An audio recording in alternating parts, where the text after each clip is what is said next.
ನಾನಂತೂ ಈ ಸರ್ತಿ ಮೆಕ್ಕಲ್ ಟ್ರಿಕ್ಸ್ಗೆ ಮಿನಿ ಪ್ರಾಜೆಕ್ಟ್ ಮಾಡಲೇಬೇಕು ಅಂತ ಫಿಕ್ಸ್ ಆಗಿದೆ. ಸಾಗರ್, ಏನು ವಿಷಯ ಗೊತ್ತಾಯ್ತಾ? ಇಲ್ಲ. ಸಿದ್ಧಾರ್ಥ್ ಮಿನಿ ಪ್ರಾಜೆಕ್ಟ್ ಮಾಡ್ತಿದ್ದೀರಂತೆ. ಹೌದಾ? ತಡಿ ಮತ್ತೆ.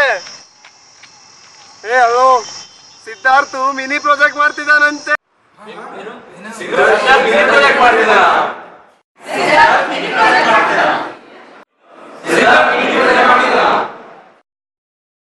ಯಾರೇ ಇರಲಿ ಯಾರೇ ಬರಲಿ ನಿನ್ನ ರೇಂಜಿಗೆ ಯಾರಿಲ್ಲ. ಗೆಲುವೆ ಬರಲಿ ಸೋಲೆ ಬರಲಿ ಆ ಸ್ಮೈಲಲ್ಲಿ ಚೇಂಜೇ ಇಲ್ಲ.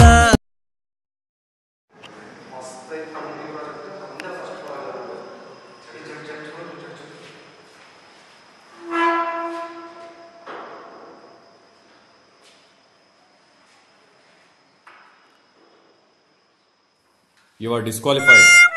No, you are disqualified. Sir ನಾನು ಮಿನಿ ಪ್ರಾಜೆಕ್ಟ್ ಯಾಕೆ ಸರ್ ಡಿಸ್ಕ್ವಾಲಿಫೈ ಮಾಡಿದಿರಿ? ಎಷ್ಟು ಕಷ್ಟಪಟ್ಟು ಮಾಡಿದೀನಿ ಗೊತ್ತಾ ಸರ್ ಅದನ್ನ ಪ್ರಿಪೇರ್ ಮಾಡಕ್ಕೆ. ಆ ಪ್ರಾಜೆಕ್ಟ್ ಯಾಕೆ ಡಿಸ್ಕ್ವಾಲಿಫೈ ಮಾಡಿದೀನಿ ಗೊತ್ತಾ ನನಗೆ? ಬೆಳಿಗ್ಗೆ ನಿನ್ನ ಕ್ಯಾಂಟೀನ್ ಅಲ್ಲಿ ನೋಡ್ದೆ, ನೀನ್ ಫುಡ್ ಅರ್ಧಕ್ಕರ್ಧ ಹಾಗೆ ವೇಸ್ಟ್ ಮಾಡಿದ್ಯಾ. ನಿನ್ ಪ್ರಾಜೆಕ್ಟ್ ಕಷ್ಟ ನೀನ್ ಹೇಳ್ತಾ ಇದೀಯಾ? ಆ ಭತ್ತ ಬೆಳೆಯಕ್ ರೈತ ಎಷ್ಟು ಕಷ್ಟಪಟ್ಟಿದ್ದಾನೆ ಗೊತ್ತಾ? ಅನ್ನದ ಬೆಲೆನಾದ್ರೂ ಗೊತ್ತೇನೋ ನಿನ್ಗೆ? Sir actually sorry sir, but ಏನಂದ್ರೆ ಆ ಅನ್ನದ ಮೇಲೆ ನನಗೆ ಯಾವ್ದೇ ಸೊಕ್ಕಿರ್ಲಿಲ್ಲ ಸರ್, ಆದ್ರೆ ಅದು ಟೇಸ್ಟ್ ಇರ್ಲಿಲ್ಲ ಸರ್. ಅಯ್ಯೋ, ಊಟದ ಜೊತೆ ಕ್ಯಾಡ್ಬರಿ ಉಪ್ಪಿನಕಾಯಿ ಯೂಸ್ ಮಾಡಲ್ವಾ? ಕ್ಯಾಡ್ಬರಿ ಉಪ್ಪಿನಕಾಯ ಅದ್ಯಾವ್ದು ಸರ್? ಇದೇ ಉಪ್ಪಿನಕಾಯಿ. ಹೌದಾ? ಅನ್ನದ ಜೊತೆ ಚೆನ್ನಾಗಿರುತ್ತಾ? ಅನ್ನದ ಜೊತೆ ತಿಂದ್ರೆ ಸೂಪರ್ ಆಗಿರುತ್ತೆ. ವಾವ್.